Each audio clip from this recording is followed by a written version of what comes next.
We're on a mission from God. Wendy? Sarah! So I got that going for me. Darling? Looks like I picked the wrong week to quit sniffing glue. Light of my life.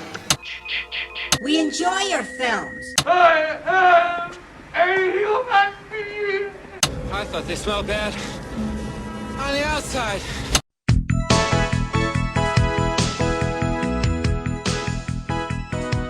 Welcome to Vintage Video, where we're rewatching the 80s so you don't have to.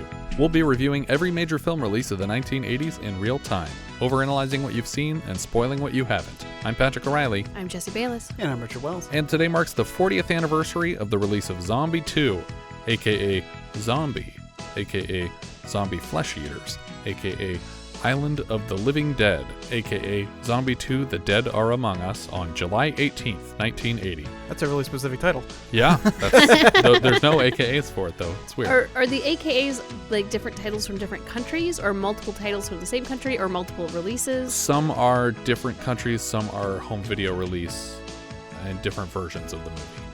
It was written by Dardano, Sacchetti, and Elisa Briganti, directed by Lucio Fulci, and released by the Jerry Gross Organization. In 1978, George A. Romero's Dawn of the Dead was released in Italy, re-edited by director Dario Argento, and rescored by The Goblins, who provided one of my all-time favorite horror scores for Argento's Suspiria. The Italian re-release was titled Zombie, Z-O-M-B-I, no E, and was a huge success in Italy.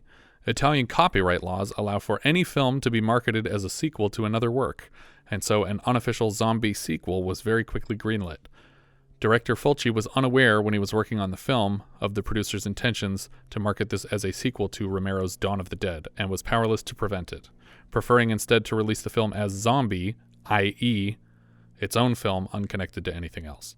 Screenwriter Dardano Sacchetti had previously worked with Fulci, and the first draft of the story was titled Nightmare Island, inspired partly by the island of Dr. Moreau, and also classic Caribbean-style zombie films like I Walked with a Zombie, the 1936 The Walking Dead, and Voodoo Island. I didn't know that was a genre, that there was a classic Caribbean island zombie genre. Well, white zombie too, like all the really early like black and white zombie films of the 50s and 60s. I don't think I've seen any of them. Oh, okay. Well, I think the first time that they really moved into like the suburbs or cities or even like rural was with George Romero's Night of the Living Dead. Before that, it had all been usually island and heavily voodoo influenced. When it released in the UK, 1 minute and 46 seconds of screen time had to be removed to get the film down to an X rating. However, the uncensored feature made it to the home video market where, surprise, surprise, it was labeled a video nasty in breach of the Obscene Publications Act, our first title from Section 1, the most extreme of the video nasty list. I think that's really interesting because it's fairly tame from today's standards. I mean, a lot of these movies kind of are. Yeah, of the stuff that I'm familiar with in Section 1, this is not the worst of the 3 or 4. Yeah.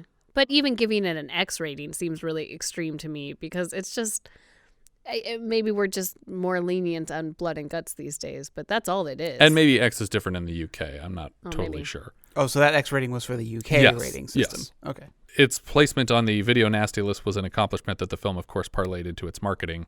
As advertised in the film's trailer, theatergoers were provided with barf bags before the film. Screenwriter Dardano Sacchetti had his name removed from the credits after his father passed away during pre-production.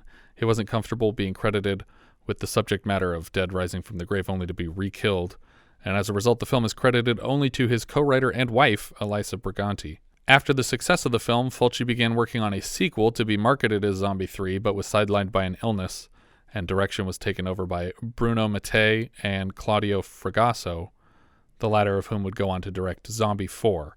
As it stands, that is the final film in the Zombie franchise, though I suppose in accordance with Italian law, we can fly over there right now and make the 5th one whenever we want to.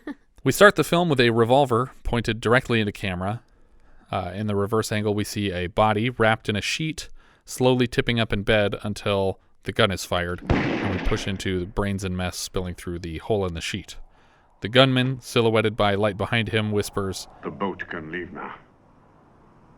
Tell the crew. He actually says a bunch of Italian words, but we watched the dub version, so. A sailboat floats past the 1980 New York skyline, complete with twin towers.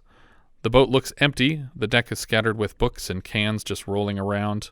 The cans are rolling. The books aren't really rolling. weird if the books are rolling around. Those round books. Very supernatural. The passing Staten Island ferry honks at it. I don't feel like they had permission to block this ferry. I think this is a legitimate honk. We hear radio conversation as Chopper 1 is calling in the sailboat on a collision course with basically anything in the harbor. Harbor Patrol sends a boat out when Chopper 1 is unable to raise any crew. They recognize that the boat is empty and that for some reason they stand to make money off of it. Yeah. I think it's like in Ghost Ship where they're literally just looking for empty ships that they can like tow and sell for parts. I'm assuming, yeah, like that. Aren't these the authorities? But I guess it's like a police auction in that, these things that get impounded, if they're not claimed, like the police can sell them. But And then the state makes the money, right? Like not Yeah, these but maybe they guys. get a Maybe they commission. get a bonus or something. Maybe. But either way, they're identified by Chopper 1 as Harbor Patrol. Ahoy there! This is the Harbor Patrol. But they're wearing New York Police Department uniforms because the people who played these characters were actually New York Police Department officers off duty, but they provided their own uniforms. And then shortly later they call them the Coast Guard. They do. So they're pulling triple duty here. They board the ship and check below deck, and it's gross. There's rotting food and flies and soiled clothing, and suddenly the sail is dropped on a patrolman's head because the winch is broken. So they kind of trade places, and the second man moves below deck, and it looks like he has to like rub his eyes because of how pungent it is underneath. So there's something here that they haven't found yet. He notices a handful of centipedes or millipedes maybe on the keyboard. And he tosses a blanket onto the floor and realizes quickly that it was wrapped around a disembodied hand that is also fairly decomposed. And while he's still reeling from that discovery, a huge zombified man bursts out of the back door of the ship and tackles him to the ground with hands around his throat. He scrapes at his attacker and peels off a huge chunk of skin and muscle from his side. And then as he's panicking, he screams from below deck, and the zombie tears a big strip of flesh from his neck, which sends blood spouting out of him inside the ship. The zombie moves above deck, approaching the first patrolman slowly, who tells him repeatedly to stop moving there before putting several shots through the attacker, knocking him overboard. I have many questions that I don't think will ever be answered. Sure. Is this large zombie one of the crew or part of the crew, or were there other crew? Is this the boat that the guy at the beginning said can leave now? Exactly. Yes, I believe so, because it had the letter from her father on it. So, Right. so somehow someone on this crew was either infected or there was a zombie stowed away. Correct. Uh, I think there were at least 2 people on board, because the guy approaching the police officer has both hands, and they found a separate hand, yeah. Yeah. All right. I was very confused as to like what became of the crew, if they became zombies or... Well, and how it got all the way from, I think they're in the Antilles. Well, we don't know when they turned. Maybe they were bringing one zombie. For sure. Yeah. But I'm just saying, this boat got all the way from the Antilles up to New York into the harbor, and then there's missing crew and dead people. Yeah. And who locked them in the thing? Well, I'm thinking that there were at least 2 people on board, and that someone stayed human until they got close enough to New York, but that there were dead people on the outside and inside of the ship. But also, I think those zombies are about as smart as a dog who will just lock herself into any room she happens to go into. That's true.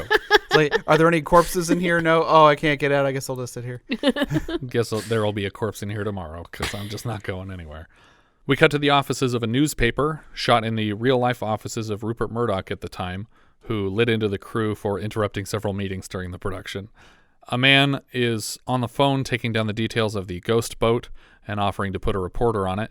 This is editor-in-chief of the paper, played by director Lucio Fulci. Porter West is sent into the chief's office to discuss the assignment at Pier 15, and when he sits down, the chief asks if he's busy before referring to him as a limey. This is our first indication that the actor is British, since the guy who recorded the dub hasn't really spoken with a British accent thus far. When West pushes for more information, the chief elaborates that there's a boat without anyone on it, that there was a cop killed. Poke around a bit, see what you can find. But there was a guy on the boat. That's how the cop got killed. Our second indication that this man is British comes when the chief tells him to keep the British out of his prose. Keep the British out of your prose, huh? Which reminded me of the scene that opened The Island earlier this year with Michael Caine pitching a story about another maritime mystery and being reprimanded by his supervisor for the Britishness of his writing. What is it with you limeys?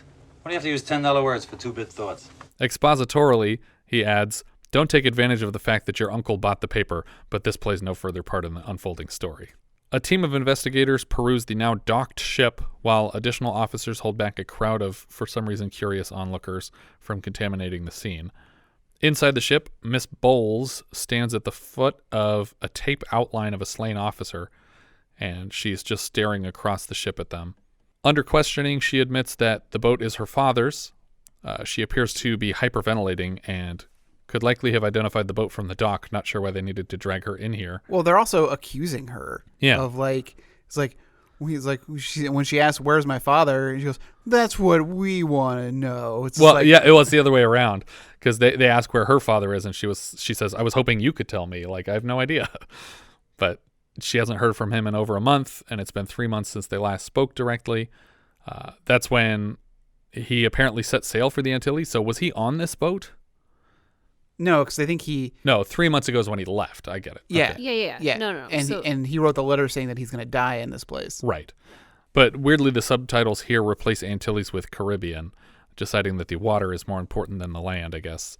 She asks them what's going on, and they recap the story for us again, even though Bowles said she already knew it. Strangely, though, here, in place of the harbor patrol, which is how the men identified themselves as they approached the vessel, the detective calls the dead man a Coast Guard officer. Killed a member of the Coast Guard. Which is a different agency, specifically a federal and military agency. Miss Bowles wants to know what happened to the man who was attacked, but doesn't the tape outline usually imply death? I mean, yeah. She's just wondering specifically what the cause of death was? Or maybe she doesn't know that this was the officer's death. Maybe she thought it was her father's, and that's why she was freaking out. Oh, maybe. We cut to the New York office of the chief medical examiner. A coroner is expecting the body with an assistant who seems to have determined that the cause of death was a massive hemorrhaging from a severe laceration of the jugular. He's not wrong. No. But the coroner pretends like he is. The coroner asks the assistant if he can tell what tore through the jugular, because to him it's quite obvious that these are bite marks.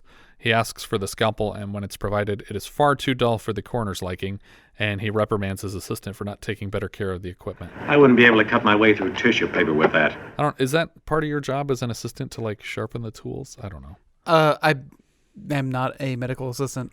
I cannot anymore. Didn't do a good job. I didn't sharpen them tools. We pan slowly across the corpse on the autopsy slab to see that its arm is moving slowly under the blanket, or hopefully its arm. That night, an officer stands guard outside the docked ghost ship, but it's no use because Miss Bowles sneaks aboard. Below deck, she's exploring the ship, and it's no coincidence how much she resembles Mia Farrow here, because this is Tisa Farrow, Mia Farrow's sister. Suddenly, a hand reaches out of the darkness and wraps tightly around her mouth.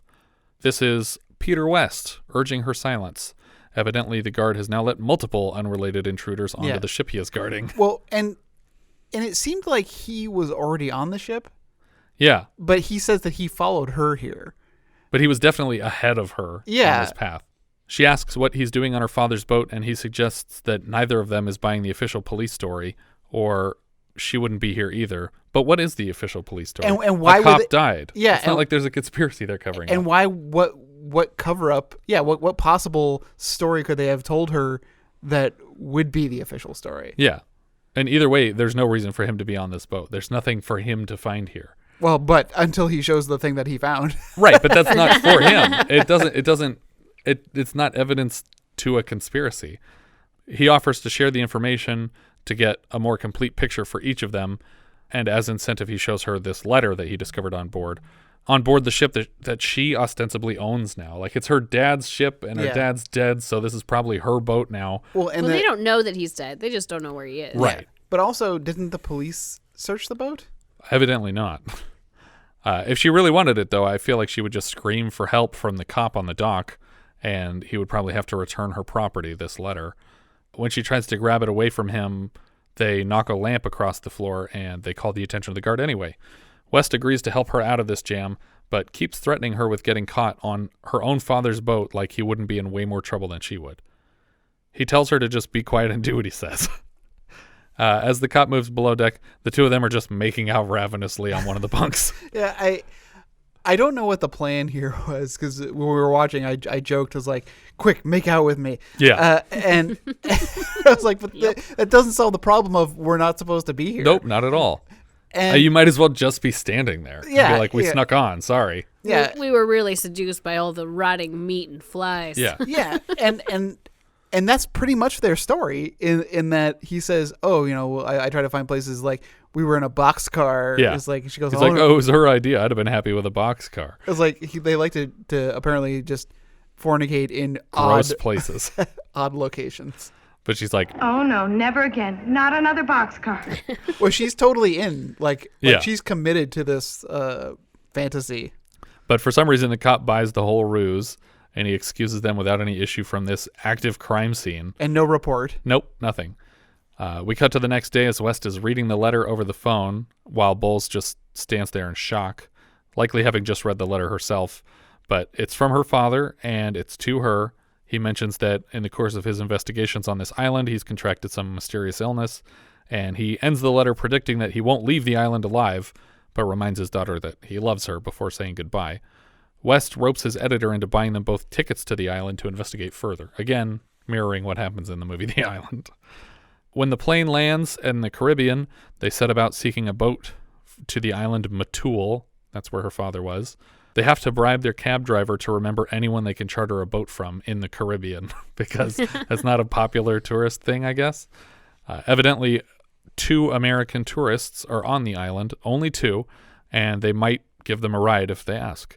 So they find Susan Barrett and Brian Hart prepping their ship to go out, and when he tells them that he's interested in hitching a ride to Matul, as they set about touring the islands, Brian and Susan give each other a knowing and foreboding look.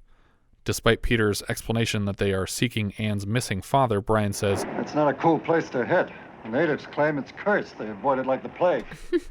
Brian asks if they're experienced with boats, and Peter lies that he is, and then Anne claims to have been born on one. We don't get any indication of whether that's true or not. I was born on a boat. They reluctantly agree to ferry them to Matul, but they need more supplies and they'll have to pay their share. And Brian says that they won't be hanging around waiting for them. I've found it never pays to ignore native superstitions. We cut to a radio room on Matul, where Dr. Menard is having a difficult time reaching Guadalupe 1. Sounds like it's a Taco Bell menu item. Now, is that a boat? We don't know. It's either a boat or a radio room on a neighboring island that he's trying to reach. Not clear. But his lady friend Paula enters, aware that they seem stranded here, and she's desperate to leave. Dr. Menard, however, seems totally cool with being trapped on this island with this beautiful woman. She accuses him of having broken the radio intentionally, and he tries to cheer her up with that classic backhanded thing that guys in movies say, "You look tired." And then she says, "Go to hell." And then backhands her. Yes, the other backhanded compliment of literally backhanding her, which isn't so much a compliment. She starts drinking to calm down, and Menard is immediately leaving for the hospital because, as she suspects, they have found another one. So I think they were pronouncing it Menard, which is the same as in The Island, which is the last name of our heroes from the island. Sure, hero, I guess. I'll try and say Maynard if I can. It's spelt like Menard, like the store. But it's Menard. Sure, Maynard. That's what they've been saying. They're also saying Guadalupe. And they will eventually say conquistadores. Yeah. All right, touche. She threatens to tell everyone what he's doing here, and that's when she gets the backhand. Who's she going to tell? Yeah. The radio's broken, one. And also, else... my husband's making zombies? Okay, have another drink, lady. It's not his fault. He's not making he's experimenting with them. He's trying to help them. I don't think he's trying to help the people that are infected. He's trying to find a way to prevent future infections. Yeah. I mean, he's providing end-of-life care for the ones that are already... Yeah, but I still think he's trying to help. Is that what you call shooting post-end-of-life care. End of pre... End of second life care? Yeah. Post-life care. I don't know. Either way, I think he's trying to do stuff for the better good. Maybe. I don't know. The fact that this is based on Dr. Moreau makes me think that he cares more about getting his name on some research than he does about actually helping the people of this island. Is that what Dr. Moreau cared about? I thought he was just trying to create a perfect society. Didn't he want credit for it, though? Isn't That's that what true. these maniacs usually want? Like, John Hammond is based on Moreau also, and they're both wearing, like, white shirt and pants on an island. That's just what you wear on islands. When you're a crazy scientist. It's hot. It's hot. The sun, you don't want to wear dark colors. No, you're supposed to wear, like, thick black sweater on your tropical island. Jeff Goldblum was totally inappropriately dressed for the that movie. mathematician knows what he's doing. Chaotician. Sorry. He leaves for the hospital, and we slow zoom into the crazy face of his wife as she sits on a bed staring into camera. On his way out, Menard instructs Miguel, his groundskeeper, not to let anyone in until he returns. Brian, Susan, Peter, and Anne float past a smaller island, and a local on the dock solemnly genuflects as they pass. Menard inspects blood samples under a microscope before drawing some of his own to squirt onto, like, the same slide on top of the other blood? I mean, I think that he was trying to come up with a reaction, but, like, when they zoom into the slide, you can clearly see that the little tiny glass square that you put on top to, like, press the other bits down. I don't know. It already has, like, it's glue already on covered, it. Yeah. so you can't get at it. So the blood on top's not going to do much.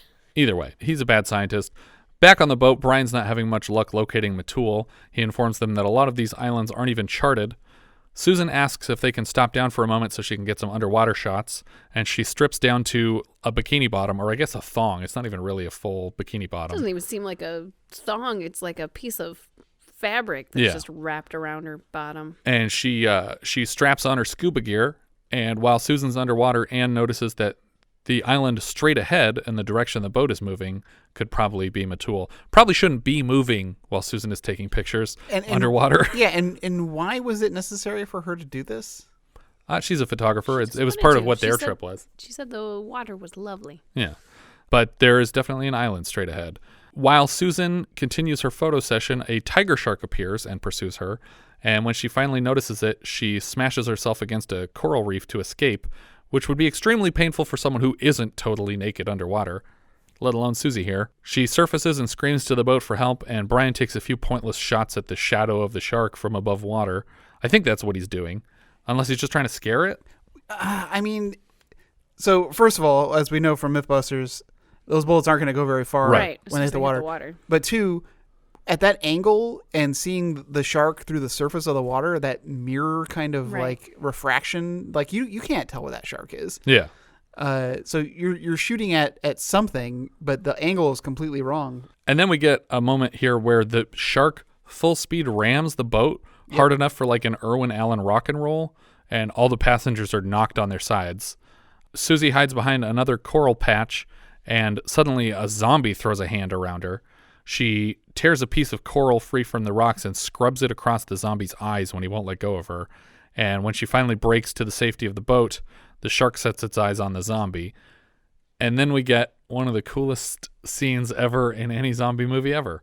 I think it might be one of the coolest scenes in cinematic history. Maybe. I mean, who's ever done this before? A zombie, a person in a convincing zombie costume fighting an actual live and vicious shark underwater without like any noticeable protective gear or breathing gear. Yeah, he's not wearing anything to protect himself. The person playing this zombie is the actual trainer of the shark. The fact that there is a shark trainer is already pretty amazing. Yeah. I didn't know you could train sharks to do anything. There was another person that was supposed to play this zombie, but he was quote unquote sick the day of shooting, which I don't believe at all. I would have been too. Just like, oh yeah, sorry, can't do that one. But apparently this scene was organized by a producer and shot over Lucio's objections. But it remains one of, if not the most iconic moment in this film. It's crazy that you would have a scene like this and have it potentially be the second most insane moment of the movie. Right. But I would say it's a close call. But also the way that they did this, in addition to it being the shark's trainer, was that they did sedate the shark slightly, and the shark was also way overfed before they did the scene. Okay. So it's kind of like in the ninth configuration when you have the tiger and the lamb. Yeah. That it's so full that it's not going to try and attack something for food right now anyway because it's not hungry. But it's a really great scene. It looks legitimately like this zombie is fighting this shark, including at the end of the scene where the shark wrenches the zombie's arm off and just blood is spurting out into the water. It's very amazing. cool. I mean, I don't even know how, I mean, you just described how they did it, but I still can't imagine having to I mean, you talk about in movies that you don't work with, kids and animals. And I'm like, because how predictable can you be, like, setting up a camera and knowing which direction this shark is going to be swimming to or from you? And were they in a tank? No, this was in the water. So how do you know this shark isn't going to just fuck off? Yeah, I don't know. Like, I'm full. I'm out of here. I don't know how they did it exactly, but it works really well. After scrambling to the safety of the boat, Susan informs everyone that there was a man down there. A what? A man. There was a man down there. In the island hospital, Menard is led to the newest patient and makes a determination that he won't last until morning. He instructs a nurse to remove him from the hospital to avoid panicking the other patients, who I think are already panicked, if not dead. A local tribesman comes to alert the doctor about a juju man who the villagers agree has summoned this curse on the island. He says everyone is abandoning the village to stay safe from the voodoo. But Dr. Menard doesn't want to involve himself in this discussion because he's a man of science and he's bothered anytime this comes up. That night, Miguel and a dog are standing watch outside the home of Dr. Menard when some disturbing sounds come from nearby plants, and they're sufficiently frightening that they just abandon their defensive post and leave Paula at the whims of whoever or whatever is lurking in these plants. Inside, Paula is showering in a hall of mirrors so that we can see as many parts of her as possible. Outside the window, a zombie hand scrapes against the glass. She redresses and takes some medicine with water. Maybe water. I don't know. She's drinking a lot. As she tips the glass, she seems to notice something disturbing in a nearby mirror's reflection. But even as the camera turns and focus is slightly adjusted, I'm not sure what we're supposed to notice here. She's startled by hissing wildlife outside and moves through a door with slats further into the house. When she tries to close the door behind her, she finds the doorway blocked with hideous decomposing fingers of a hand with a grip on the door frame. As the fingers work the door open, we watch an adjacent wall as the light spreads across it, indicating that the door is further and further open until she buckles down and slams it. I love that shot. Yeah. I think it's really great. It just lingers for a while you're watching this light just slowly expand on the wall. But she gets her strength back. She smashes it on these fingers over and over again until she's severed them all. There's probably just a pile of fingers down at the bottom of the door. And she notices that the monster is pushing through another slatted door and sets about barricading it until a full zombie arm just punches through at her and gets a good grip on her hair, pulling her towards the punched-in slat. And so her eye is getting ever closer to this splintered-out tip of the broken wood. The arm keeps pulling her forward until her entire eye is just impaled completely on this piece of wood, and it breaks off in her head as she comes completely through the doorway. And then we cut away from this scene. I was getting a little vibes of like Halloween here when she's, hiding in the closet with the slats on the door and the arm comes through with the knife. But I just like how mechanically this is happening, that there's nothing she can do about it. And they draw it out for so long that you think that they're going to cut right before it makes contact with the eye, so you're not expecting it. And then in this extreme insert, the wood just goes right through her pupil and just tears her eye out of the side of her head. Disgusting. It's real gross. The nurse finds Dr. Menard drunk on the shore, and she drags him back to the hospital. He agrees with her that voodoo can't be real, but they must be scientific.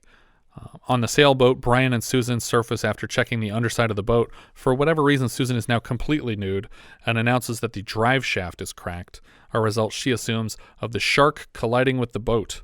Brian is burnt as fuck suddenly. Like, Susan already had a bad sunburn before she went in the water, but Brian looks like he's just fell asleep drunk on this boat for like 4 days. Yeah, but it's completely top down, so it's just from standing out in the sun without a shirt on for so long. Either way, I would say that the thong budget was more than the sunscreen budget on this movie. Makes you too glossy. Don't put it on. Menard puts a bullet through the head of an associate in the hospital, and it bleeds a lot for a corpse.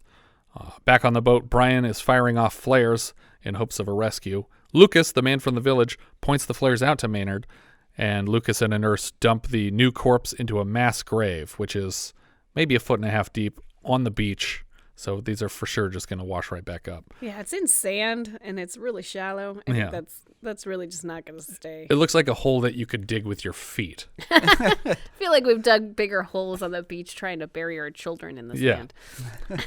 But those zombies still came back. In the hospital that night, we push in slowly on an afflicted woman who seems to be speaking to a dead husband who she buried and later saw walking. The next morning, we see a shape just shuffling down the main street of the village as a one-clawed crab crosses frame. We cut to Menard already driving all of the boat passengers in. So in a scene that we didn't see, he made it out to the boat, collected all of them, and put them in his Jeep to take them to the hospital. He tells Anne that her father insisted on staying and being experimented on, in contrast with the wording of his final letter to her, a letter that Menard should never have delivered to her himself if he didn't want her to know the truth. Did he read it? No, but I wouldn't have given her a letter that could have potentially called me out as his murderer, essentially. Yeah. Flashback to Menard sitting with her father at the end of his life. His last request was for Menard to deliver this letter to Anne, and secondly, that he never be allowed to transform into one of these monsters. Technically, he doesn't deliver on either promise, because he waits for the doctor to change before killing him, but also, the letter was never properly delivered, and had to be stolen from a crime scene to make its way to her.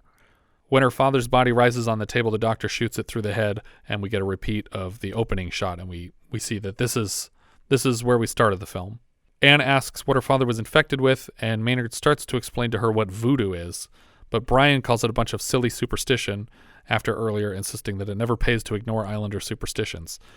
He lectures further on the origins of voodoo, Brian does, and he says that it's a combination of Catholicism from conquering conquistadors, or conquistadors as he refers to them, Conquistadores, and African religious rituals brought over by the slave trade. When they finally reach the hospital, Lucas tells Menard that Fritz is on the fritz. This is someone else who worked at the hospital, is apparently infected now. Anne asks if something's wrong, and Menard lies that his friend Fritz was just coincidentally injured and is here at the hospital now, so everything's okay. He goes to step inside, but instead of inviting them in, he says, hey, you know what? Why don't you go back to my house and make sure my wife's okay? Because I told her to just stay home. I told someone to guard her. So you go out there and you let me know how she's doing. Inside the hospital, Menard learns that Fritz was bit by a loose zombie in the village. Back in the Jeep, the boat people discuss their intentions to leave the island as soon as they can, but they're following through on this task to check up on the doctor's wife for whatever reason. They pull up to the house and compliment its exterior. They aren't getting an answer at the door, so they move inside to check on Mrs. Menard, and as they turn a corner, Susan screams because a pack of zombies are now chowing down on the corpse of Mrs. Menard.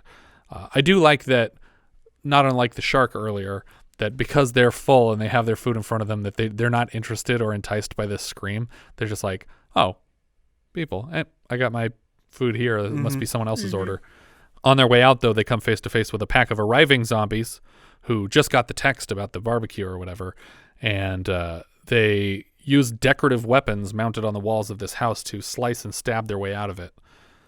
They drive back to the hospital to inform the doctor that he is once again an eligible bachelor.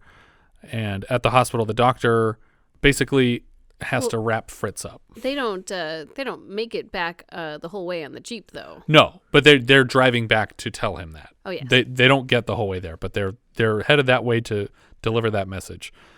But back at the hospital, the doctor has just lost Fritz. For some reason, he hasn't done the kill shot yet. On the back roads, the Jeep suddenly collides with a zombie pedestrian who just like jumped out of the woods to surprise them as a prank. And Brian he's not well trained in the art of avoiding people, so he just loses it and goes flying off the road, but still stomping the pedal to the floor until he crashes into a tree way off the road. I guess I was thinking about this later. I'm wondering if he was accelerating because he didn't want to get stuck in these bushes. So just got to keep pushing through, and so hopefully we can get out of this clear. Or maybe a terrible strategy. Maybe he thought his foot was on the brake and he was accidentally slamming it on the gas, and the car just kept speeding up, and he's like, what's going on? And he pushed harder and harder on the gas. I remember I read this, or no, it wasn't an article, it was a podcast I listened to. It was just really disturbing, like footage of people in cars that were going extremely fast where they were like, the brakes aren't working, I just blew a bunch of red lights, and then they like died in a car accident, and the determination was made later that they were on the gas, not the brake. That it was like, once your brain has just in a decided what panic. pedal your foot is on, that you can't differentiate. And it's just really sad. But maybe that's what happened here. In the crash, though, the vehicle here has been disabled, and Peter is basically hobbled. He's got a huge gash open on his ankle. They follow the sound of tribal drums back to the hospital. I don't know why they lead that way, but it seems like that's what they're following. And we never... Yeah. We Does never that pay off? No, it never pays off. No. Like, even in Blue Lagoon, we have the overlay. You eventually see the locals.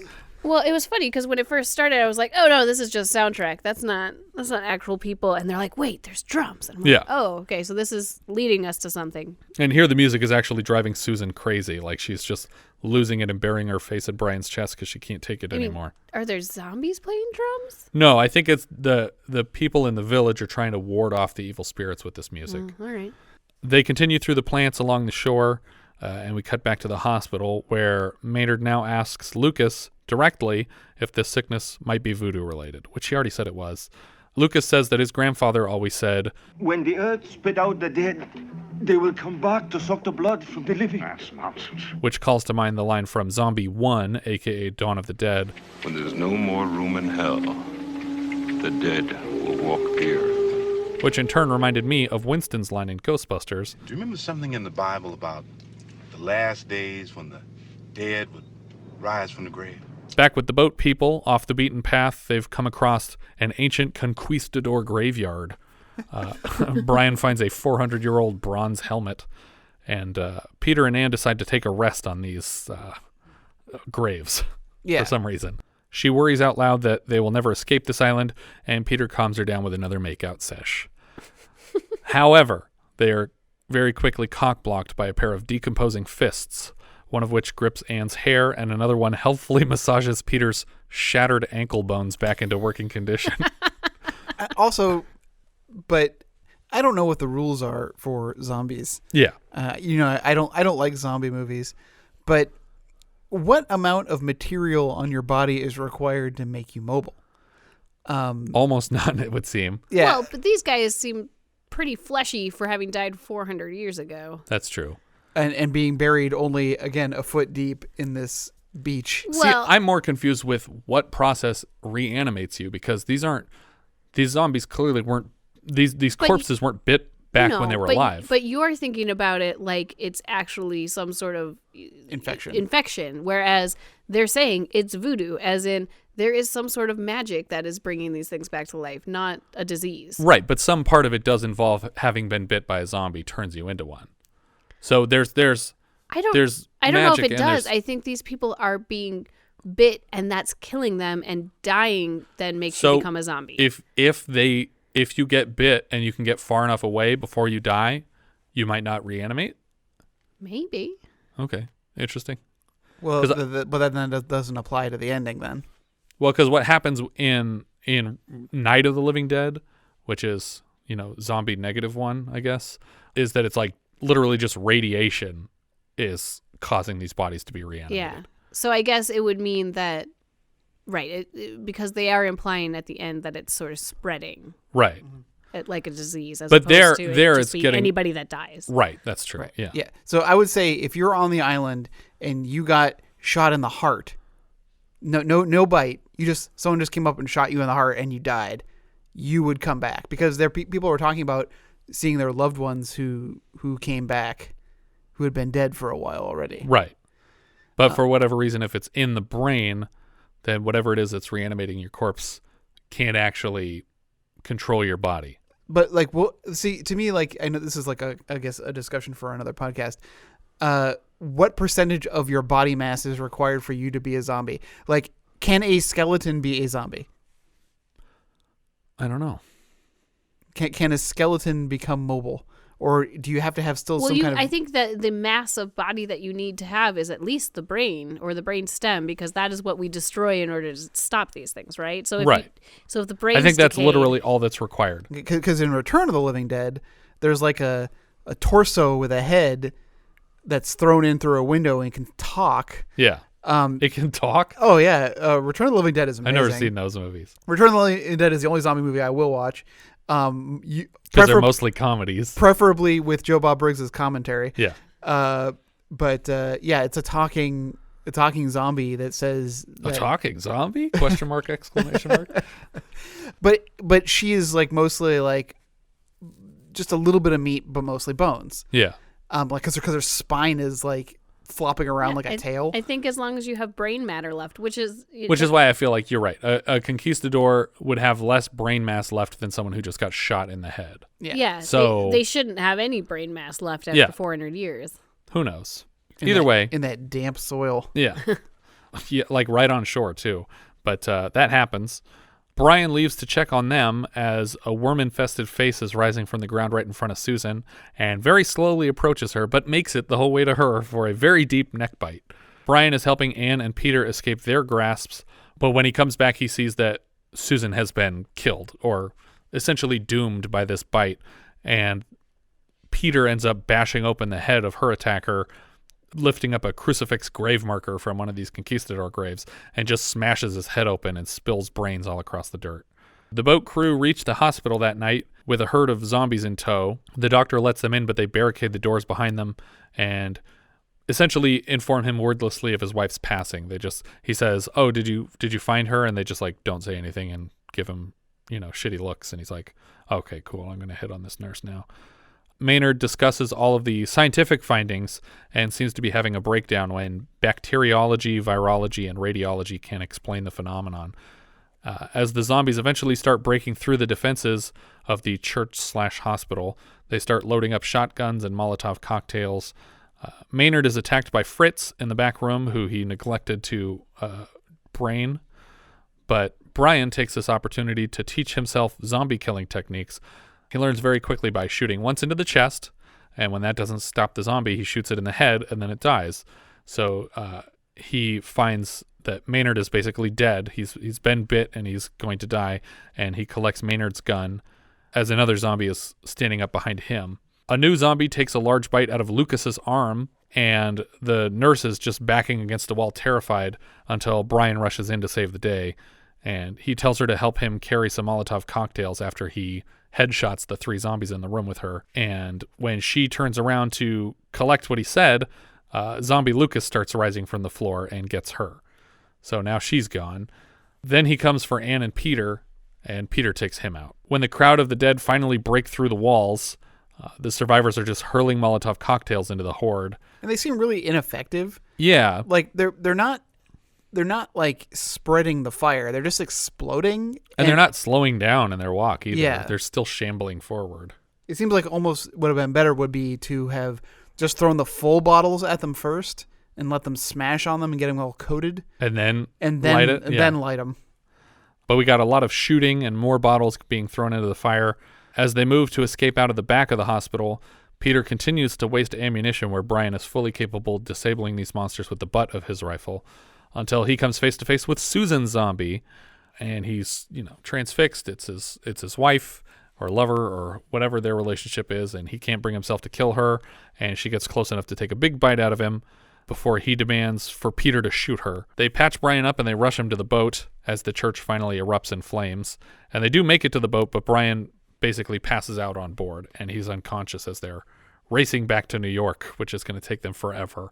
Like, they're not going back to like their own island system. They're literally going to take this boat all the way back to New York. But they have to go slowly because the drive shaft could come apart. Right, that's true.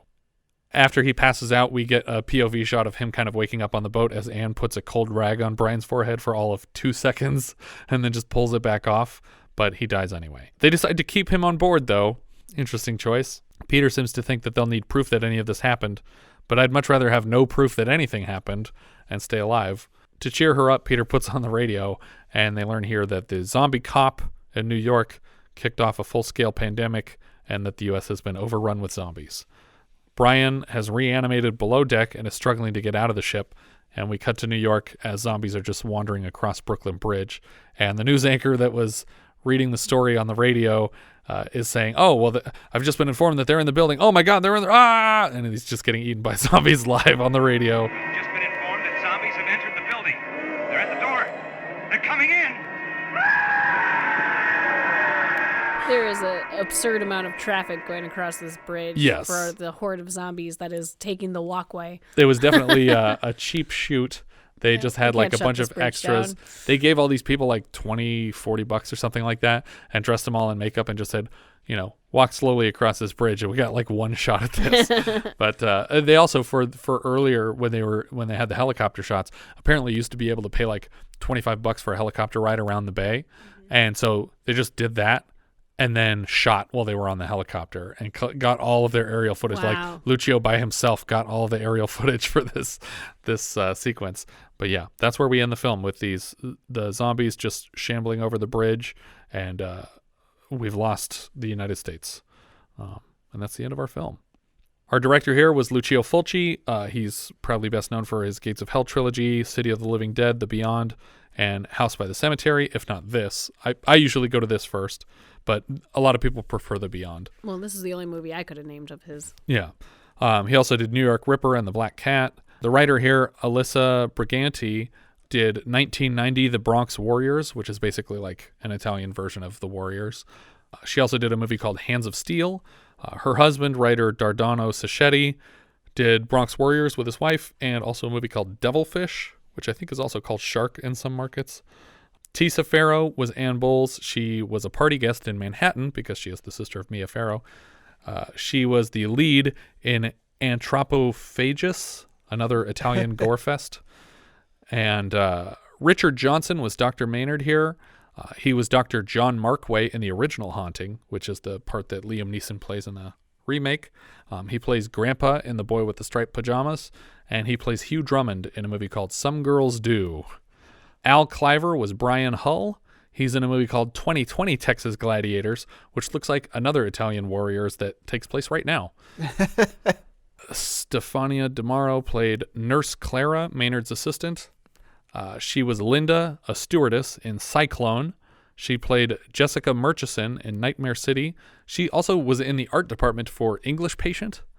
And she did costumes on Tinto Brass's Miranda. Olga Karlatos played Mrs. Menard. She was the woman in the puppet theater in Once Upon a Time in America. Her credit is just Mother in Purple Rain, but I don't think she is his mother. I think she's a mother. And she was also in Cyclone as a character named Monica. Ramon Bravo was the underwater zombie and shark trainer. He was an actual shark trainer. And I don't believe for a second that the guy who was supposed to play this part was sick that day. Giannetti De Rossi played the zombie hand on Paola. That's the one that's trying to get through the door that pulls her head through the spike. And he was a makeup artist on this film. And also did makeup on Dune and High Tension later. So High Tension? Yeah. Ah. Yeah, worked for a long time. Yeah, I was gonna say like that's a big. I mean, I'm sure he did. That was one of the most recent credits. Yeah, exactly. I was gonna say that's like a. I imagine he did other things. Nope, just those two. Just those two. No, yeah, a lot of stuff. Well, the makeup in this movie was really interesting. It was very simple but effective. Yeah, I think it's different from what we've seen, but I think they tried to do it cheaply, but in an interesting and believable way.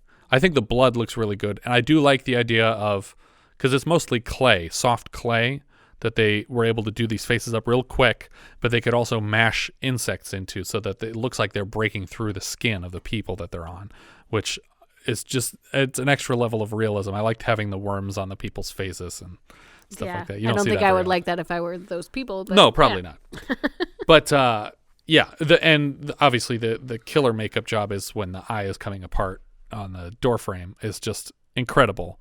I remember the first time we saw that, I was so sure that it wasn't going to happen by the time that it did that I just lost my mind for it.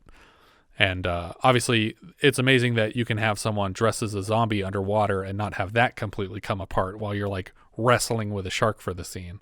Yeah. I was impressed what they could do with the worms and, keeping them on the people's faces as they're coming out of these holes and stuff like that. Yeah. So we tried to do this in a haunted house room once where we actually tried to put real worms. It wasn't even a real human head. It was a fake human head, and we tried to put worms on it, and they just fall off. They just fall off. They just do whatever they just get out of there. They're just doing their worm thing. I don't want to sit on this thing. But also, most of the people that have worms on their face in this movie are very, very slowly, just barely leaning forward. So yeah, and they probably put something on there to like keep them occupied. Oh yeah, I probably wasn't smushing them into clay as much as these guys were. Or maybe they were like covered in like honey or glue or something that would slow them down. But maybe they sedated them. No, see, that's the problem. Is like then they don't wiggle.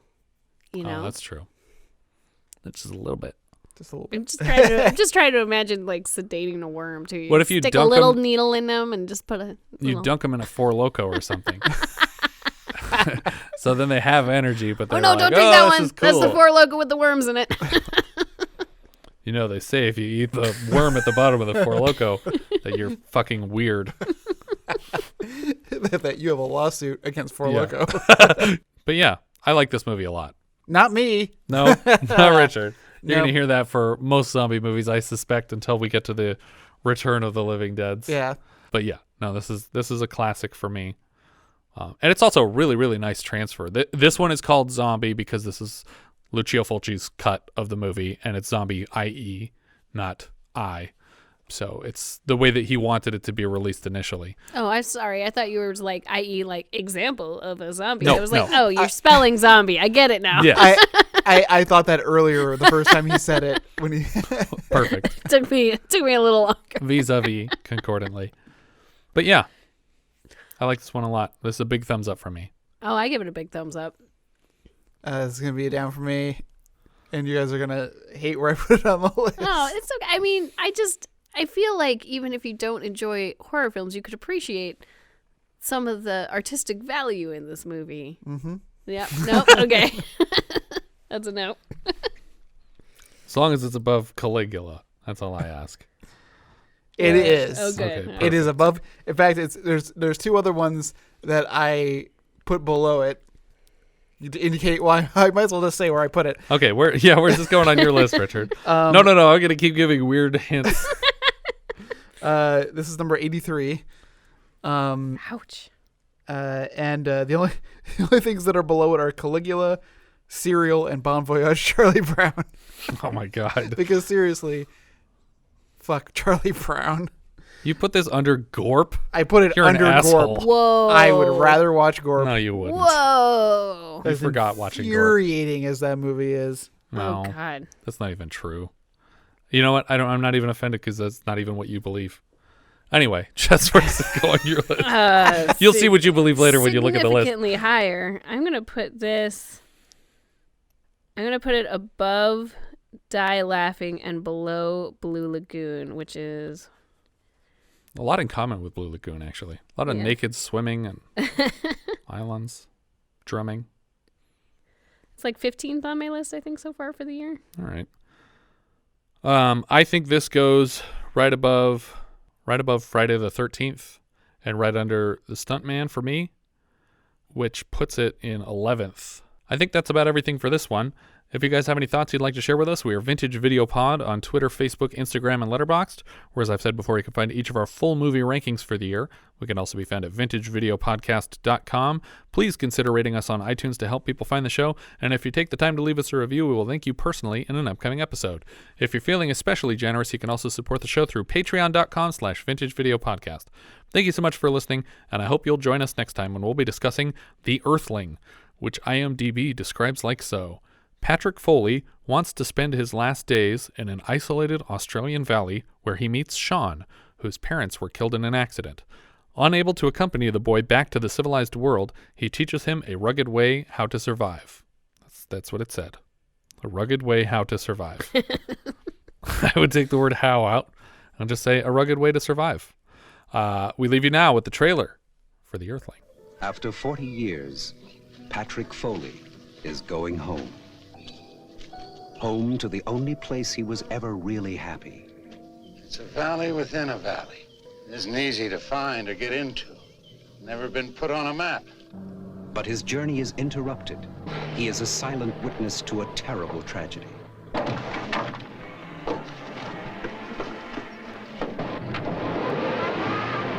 can't hold it!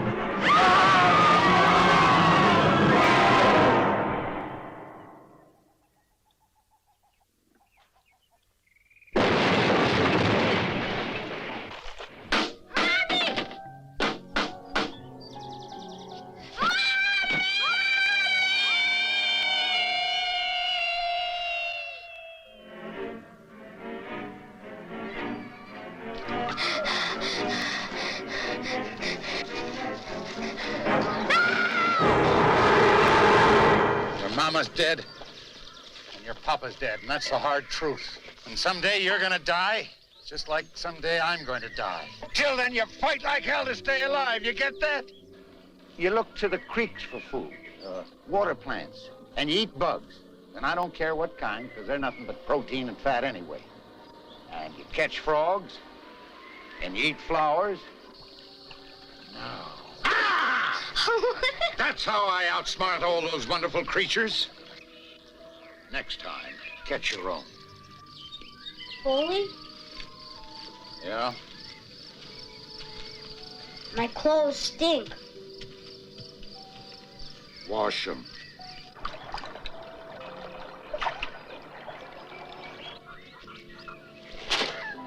Get your own fish. Two alone in the wilderness, bound together in an extraordinary adventure of survival. Look behind you!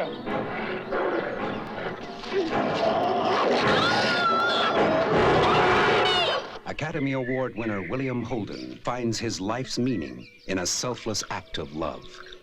Ricky Schroeder, sensational young star of The Champ, is the boy. He will soon once more be alone, but he will carry with him the lessons of a lifetime. I love you.